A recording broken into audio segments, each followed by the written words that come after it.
Hello दोस्तों, स्वागत है आप सभी का आपके अपने YouTube channel white page exam पर। तो दोस्तों मेरा नाम है साजिद अली और मैं दोस्तों आज फिर मैं हाजिर हूँ आपके सामने एक नई क्लास के साथ।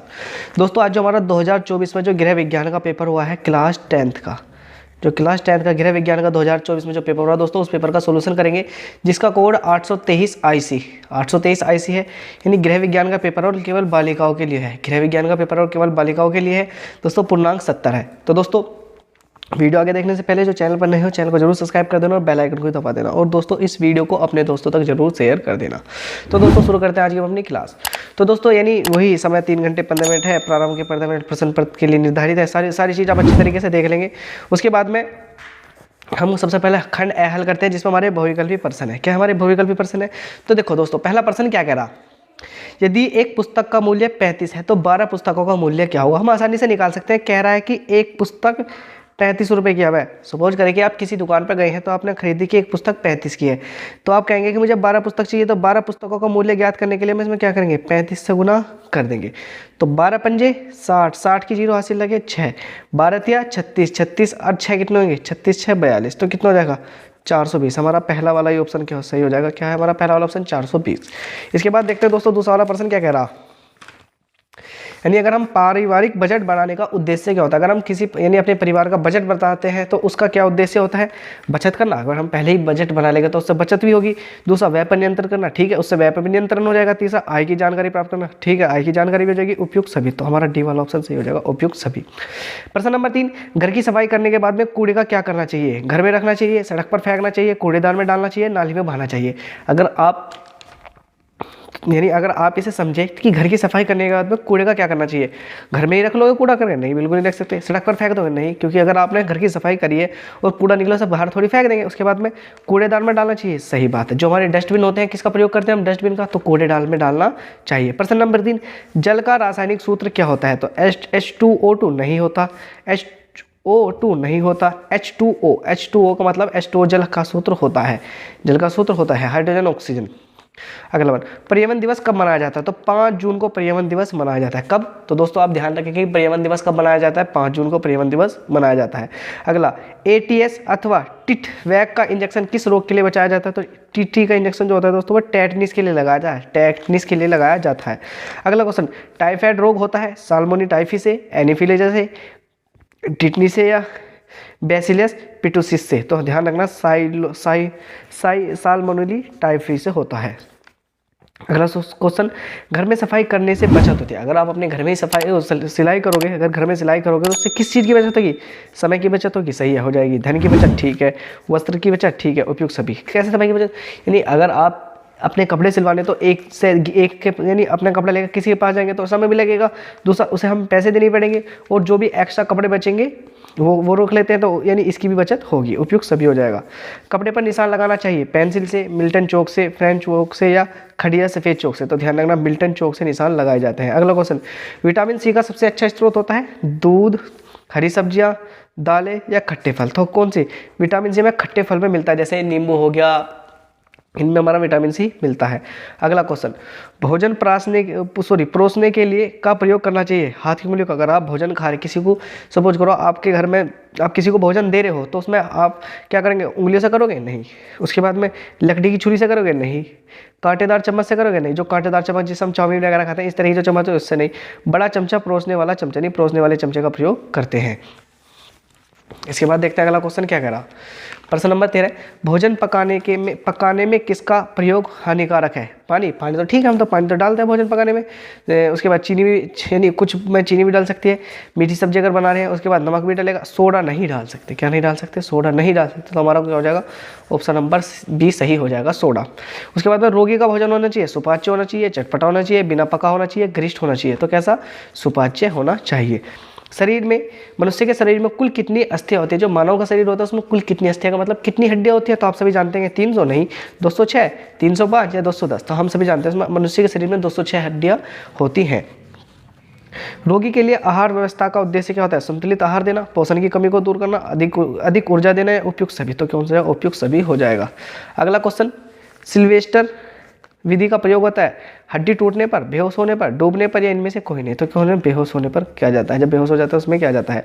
अगला क्वेश्चन, मानव मेरुदंड में कितनी पृष्ठी पृष्ठीय केशिका होती है। तो दोस्तों हमारा ऑप्शन नंबर सी 12 होती है।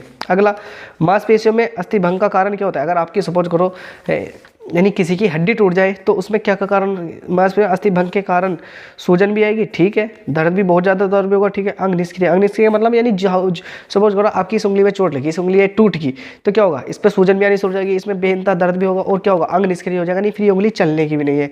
तो उपयुक्त सभी वाला ऑप्शन सही हो जाएगा, नहीं ऑप्शन नंबर डी सही हो जाएगा। अगला क्वेश्चन, थर्मामीटर की सहायता से हम पता लगाते हैं, यानी थर्मामीटर की सहायता से हम नाड़ी की गति, नहीं, श्वसन की दर, नहीं, शारीरिक तापमान या रक्तदाब। तो कौन सा, शारीरिक तापमान, यानी हमारे शरीर का तापमान पता चलता है। खूंटी या धुराग संधि पाई जाती है काय में, कंधे में, कोहनी में, खोपड़ी में या घुटने में। तो कौन सी, खोपड़ी में पाई जाती है, खोपड़ी में पाई जाती है। हमारा ये वाला ऑप्शन सही हो जाएगा। तो दोस्तों ये तो हमारे बहुविकल्पी क्वेश्चन थे। अब देखते हैं कि इसमें अति लघु यानी जो हमारे लघु उत्तरीय अति लघु प्रश्न है इन्हें हल करेंगे। देखो क्या कह रहा, प्रश्न संख्या 21 से 26 तक अति लघु उत्तरीय प्रश्न है। प्रत्येक प्रश्न का उत्तर अधिकतम 25 शब्दों के अंतर्गत दीजिए।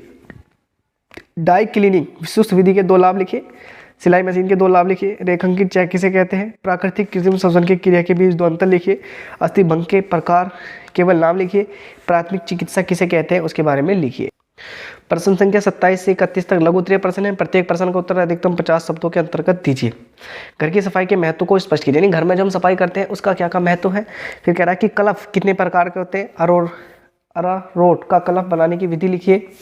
भोजन में कौन कौन से आवश्यक पोषक तत्व पाए जाते हैं, उनके क्या लाभ है लिखिए। घर के कूड़ा करकट को हटाना व नष्ट करने को स्पष्ट कीजिए। या कंकाल तंत्र के विभिन्न कार्यों को लिखिए। कंकाल तंत्र के विभिन्न कार्यों को लिखिए। अगला प्रश्न हमारा दीर्घ उत्तरीय प्रश्न है कि प्रश्न संख्या 32 से 34 तक दीर्घ उत्तरीय प्रश्न है। प्रश्न संख्या 32 व 33 के विकल्प दिए गए हैं। प्रत्येक प्रश्न के एक ही विकल्प का उत्तर लिखना है। प्रत्येक प्रश्न का एक उत्तर अधिकतम 100 शब्दों के अंतर्गत दीजिए। एक गृहिणी की मासिक आय, यानी कोई गृहिणी यानी कोई महिला है, उसकी मासिक का मतलब 1 महीने की आय 30,000 है। वह प्रति माह 10% बचाती है।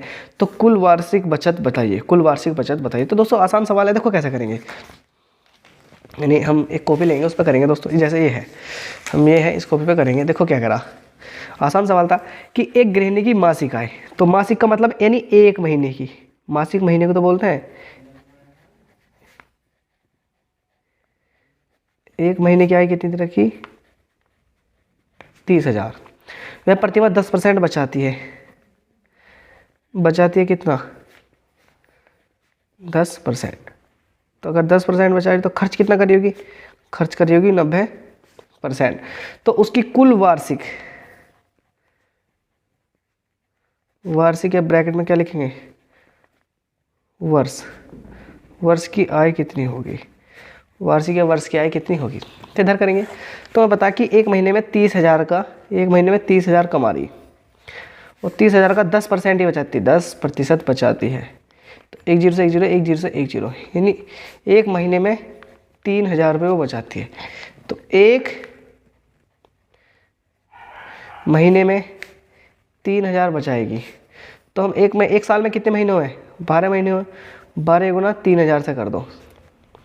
जब इसकी 12 गुना 0 करके 0, 12 गुना 0 करके 0, 12 गुना 0 करके 0, 12 या 36। तो कितना लिखेंगे, अतः 1 महीने में 36,000 रुपये बचाती है। क्या लिखेंगे, अतः 1 महीने में 36,000 बचाती है। इसका उत्तर कितना था, 36,000 रुपये इसका उत्तर आ जाता। अथवा में दे रखा दोस्तों, अगर हम ये नहीं करते तो अलग कर लेंगे। गृह गणित क्या है, इसके महत्व को स्पष्ट कीजिए। गृह गणित क्या है, इसके महत्व के बारे में लिखिए। अगला क्वेश्चन, पर्यावरण प्रदूषण के विभिन्न कारणों को लिखिए। नहीं, पर्यावरण प्रदूषण, जल प्रदूषण हो गया, वायु प्रदूषण हो गया, ध्वनि प्रदूषण हो गया, इनके सभी कारणों को लिखिए। फिर अथवा करके दे रखा, जल के विभिन्न स्रोत तथा जल बचाव संरक्षण के उपयोग है। जल हमें कहाँ से प्राप्त होता है और जल का हम संरक्षण या इसकी बचत या इसका उपाय कैसे लिख कर सकते हैं। अगला क्वेश्चन, अर्ध तरल आहार क्या है, इसकी आवश्यकता कब पड़ती है, किसी एक प्रकार के तरल आहार को बनाने की विधि लिखिए। यानी अर्ध तरल आहार क्या है, इसकी आवश्यकता कब पड़ती है, एक प्रकार के तरल आहार को बनाने की विधि लिखिए। तो दोस्तों ये हमारे क्वेश्चन थे जो हमारा गृह विज्ञान का पेपर था। दोस्तों आगे भी क्वेश्चन दे रखे, लेकिन अगला कैसा है, अगला हमारा इंग्लिश वर्जन है। अगला English version same to same जैसे हमने हिंदी में पढ़े वो सेम टू सेम होंगे। कह रहा है कि if the cost of 1 book is 35 then what will be the cost of 12 books. कह रहा है यदि एक किताब की कीमत 35 रुपये है तब what will by the cost of 12 books, तो तब 12 किताबों का मूल्य कितना होगा। दोस्तों हमारा वो 420 आता है। सेम टू सेम इंग्लिश वाले, तो इंग्लिश वाले बच्चे इधर से देख सकते हैं। तो दोस्तों यानी यह था हमारा कक्षा 10 गृह विज्ञान का पेपर। आई होप कि आपको क्लास समझ में आई होगी। और दोस्तों अगर आपको वीडियो अच्छी लगी हो तो चैनल को जरूर सब्सक्राइब कर देना और बेल आइकन को भी दबा देना। और दोस्तों इस वीडियो को अपने दोस्तों तक जरूर शेयर कर देना। तो दोस्तों मिलते हैं बहुत जल्द एक नई क्लास के साथ। तब तक वीडियो देखने के लिए आप सभी दोस्तों का दिल से धन्यवाद।